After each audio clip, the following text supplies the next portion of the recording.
Mr. Wilson was a very rich man, but he had no children. When he died, he left his house and his money to his nephew, Mr. Humphreys. Mr. Humphreys was surprised because he had never met his uncle, Mr. Wilson. Mr. Humphreys left his job in an office. He went to live in his new house in the country. Mr. Humphreys was shown round the house by Mr. Cooper. Mr. Cooper was the estate manager. His job was to look after the house and gardens. "It's a fine house, Mr. Humphreys," said Cooper. "We all hope you'll be very happy here. The gardens are beautiful. I hope you like gardens, Mr. Humphreys." "Yes, I do," said Humphreys. "Very much." "Mr. Wilson's grandfather started the gardens in 1780, Cooper said. "The old gentleman went to Italy and came back with some strange ideas." Humphreys looked across the garden. "I see there is a Roman temple," he said. "Yes, sir, there is," said Cooper. "Shall we go and look at it?" The two men walked through the beautiful large gardens. There were many paths, with trees and bushes on either side. The Roman temple was on top of a small hill. There was a pile of stone blocks inside the temple. "What are these stone blocks for?" Humphreys asked. "I don't know, sir," said Cooper. "They came out of the maze." "The maze?" said Humphreys. "I didn't know there was a maze in the gardens. Did Mr. Wilson make it?" "No, he didn't, sir," said Cooper. "Mr. Wilson's grandfather planted the trees for the maze. Mr. Wilson never went in there. He didn't let anyone else go in either. 20 years ago, Mr. Wilson gave orders for these stones to be taken out of the maze. Then the gate to the maze was locked. No one has been in there since." Mr. Humphreys looked at the stone blocks. Each one had a letter cut into it. "How interesting," he said. "I want to look at this maze." "It's over there, sir," said Cooper, pointing to a small wood. "There's a wall around it and the gate's locked. I'll go to the house and get the key."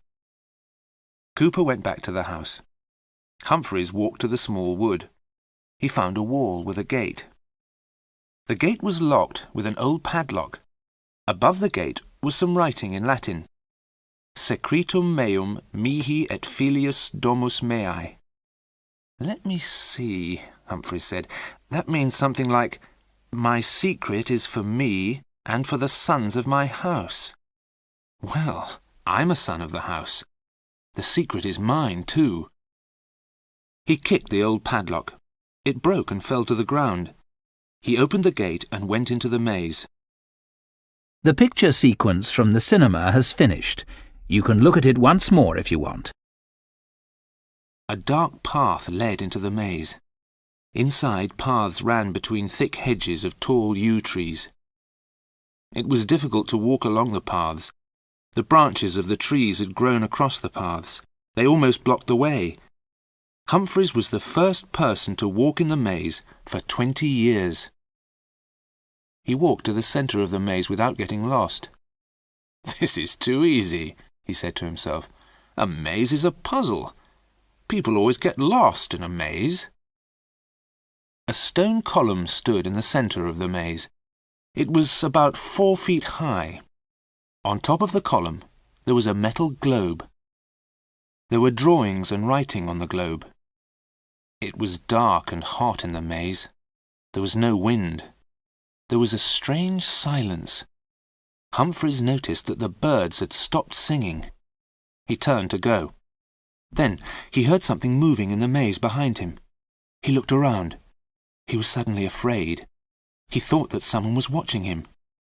"Ah, there you are," said Cooper, coming round a corner. "I followed your footprints in the dead leaves. I see you didn't need the key."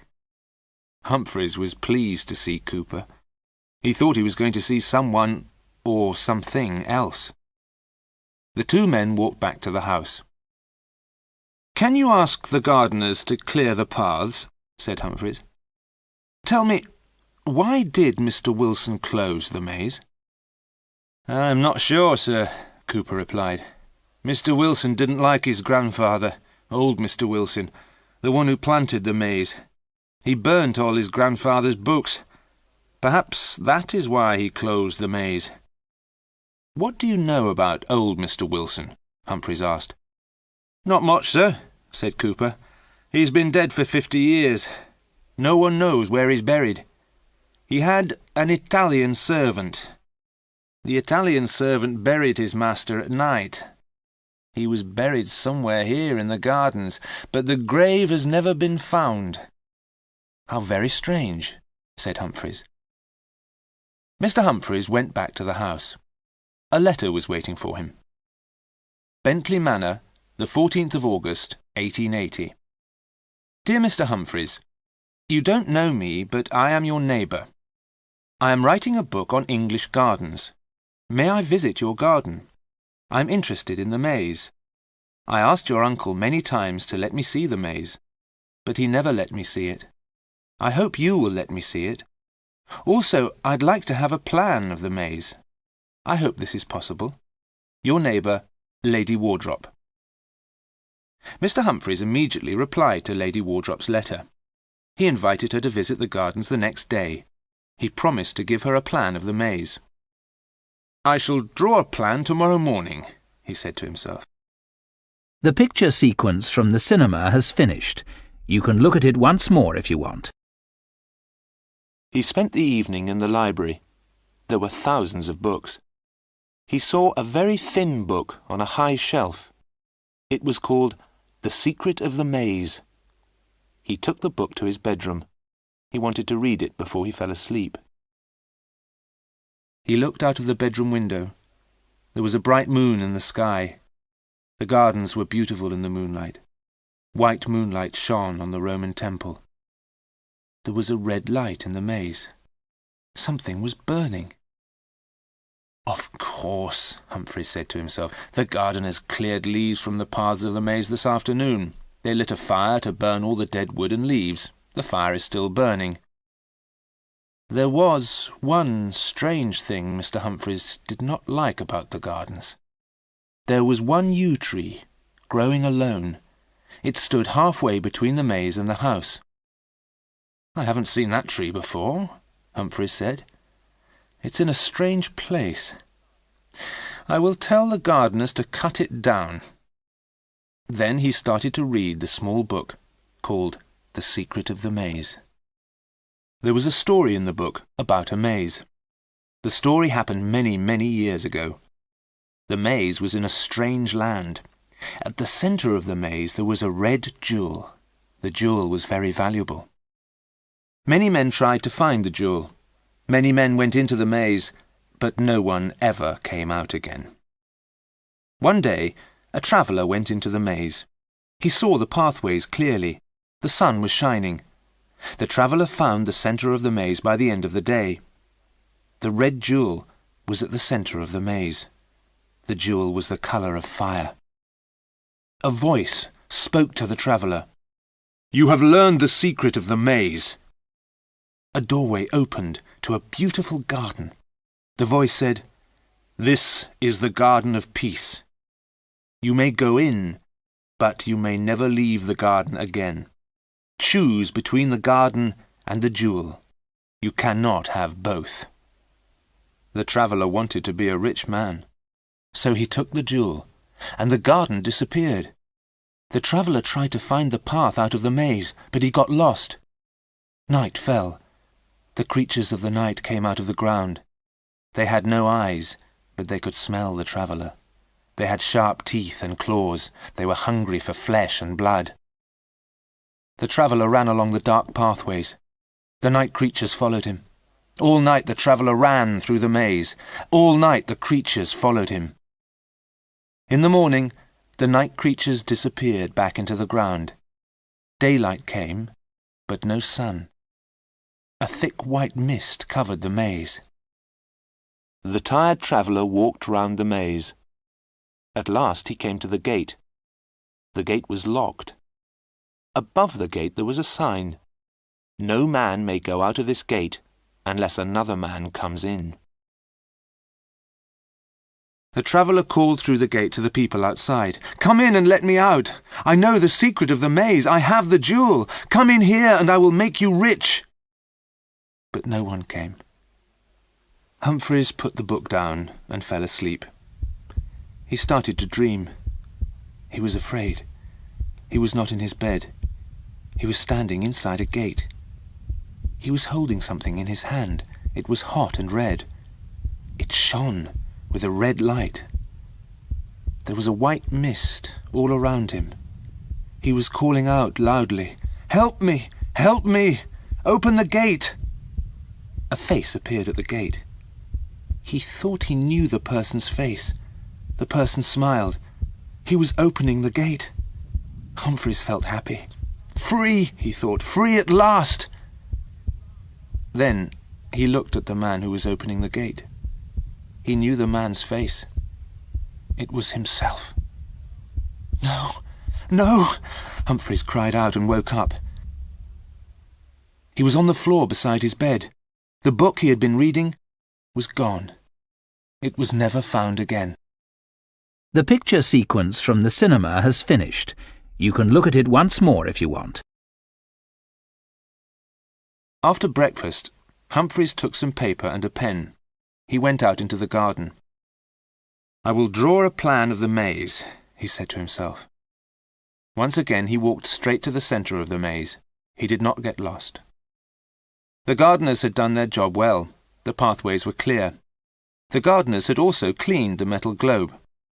Humphreys looked at the globe carefully.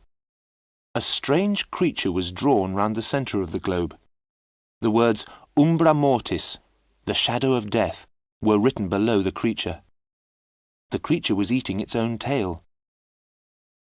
Above the creature was a man with wings. The man's head was hidden by a ring at the top of the globe. Around the ring was written "Princeps Tenebrarum," the Prince of Darkness. The globe was very strange. Perhaps old Mr. Wilson had brought it back from Italy.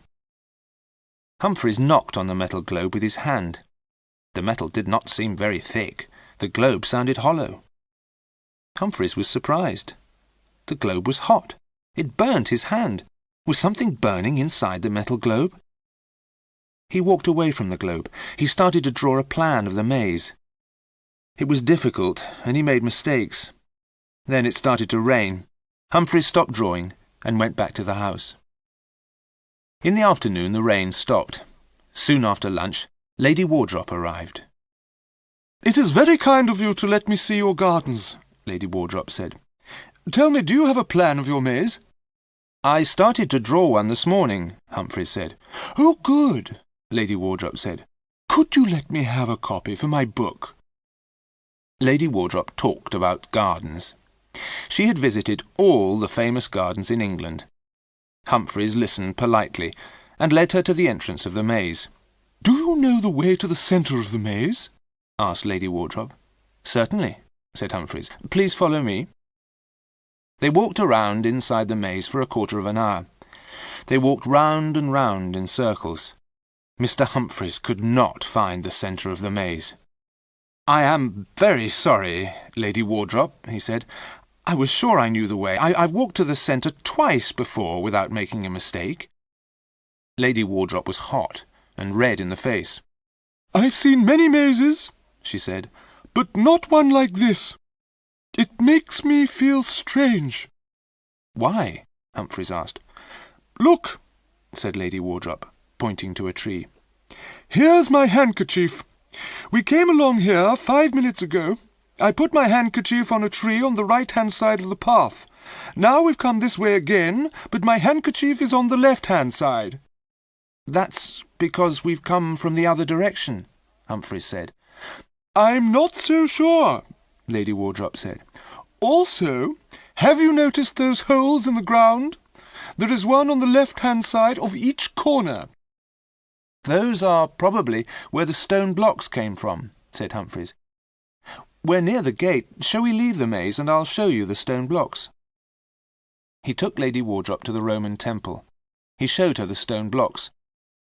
"Mr. Wilson took them out of the maze," he said. "Each block has a letter cut into it." "That is probably the answer to the puzzle of the maze," said Lady Wardrop. "Put the letters together and they will spell words.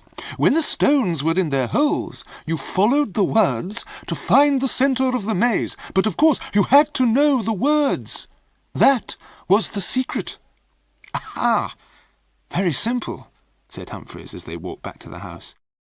"I will let you have a plan of the maze very soon." "Thank you very much," said Lady Wardrop. "Use string." "String? What do you mean?" Humphreys asked. "Tie a ball of string to the gate," said Lady Wardrop. "Take the ball of string with you as you go through the maze. Then you can't get lost." "What a good idea," said Humphreys. Humphreys went to bed early, but did not read. He did not want any more bad dreams. He looked out of the window. He remembered the yew tree growing near the house. But he was mistaken. There was no yew tree. He looked all around. The only yew tree he could see was outside the library. He had not seen it before. The picture sequence from the cinema has finished. You can look at it once more if you want. The next morning, he took paper and pencils and a ball of string into the gardens. He walked straight to the centre of the maze. "How did I get lost yesterday?" he asked himself. He tied the ball of string to the metal globe. Then he walked back to the gate carrying the ball of string. The string went from the centre of the maze to the entrance. Now it was easy to draw a plan, but it took him all day. He finished in the late afternoon and went back to the house for tea. There was a note from Lady Wardrop. The 16th of August. Dear Mr. Humphreys, thank you for showing me the maze. You won't forget to give me a plan, will you? Have you looked underneath the stone blocks? Have they got numbers on them? Yours sincerely, Lady Wardrop. Humphreys decided to look at the stone blocks again the next day. The evening was very hot. He opened all the windows. That yew tree outside the library window will have to be cut down, he thought. It shuts out the light, and the branches are growing everywhere. Some of them are coming into the room. He sat down and started to draw the plan of the maze. He worked until nearly midnight. From time to time, he looked at the window. He thought that there was someone outside. He felt someone was waiting to come in. But there was no one there. It was only the yew tree. He drew the last lines of his plan. As he finished, he saw a black mark on the paper in the centre of the plan. He looked at the mark. But it was not a mark on the paper. It was a hole. Humphreys saw the black hole becoming larger and larger. He looked down into the hole. There was something at the bottom of the hole. Something was coming up and up. Humphreys could not move. He looked at the thing that was coming nearer and nearer. It was grey and black. It was a ball with 2 holes for eyes. It came nearer, and Humphreys saw a face. It was a horribly burnt face. The thing reached out 2 black arms to pull Humphreys down into the hole. Humphreys screamed. He threw himself backwards. He tried to get away from the burnt face and arms. He cried out as he hit his head on the wall. Then everything went black. A doctor came to see Mr. Humphreys. "Mr. Humphreys needs a long rest," the doctor told Mr. Cooper. "He is speaking very strangely. He is talking about some stones in a Roman temple. He wants you to go and look at them. He wants to know if there are numbers on them. Mr. Humphreys wants to know if the letters on the blocks spell words.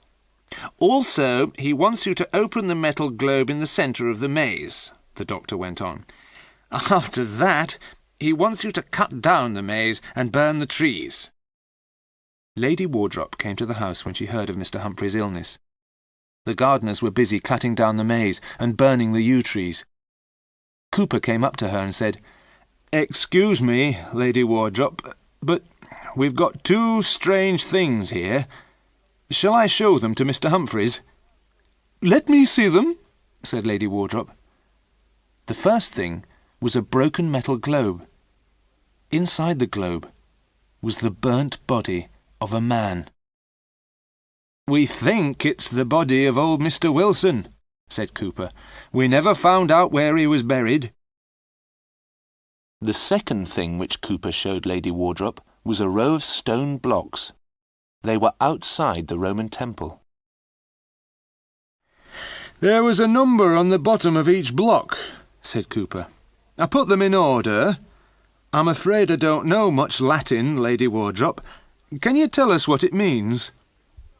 The words on the blocks said, "Penetrans ad interiora mortis." "I think it means the path to the centre of death," said Lady Wardrop.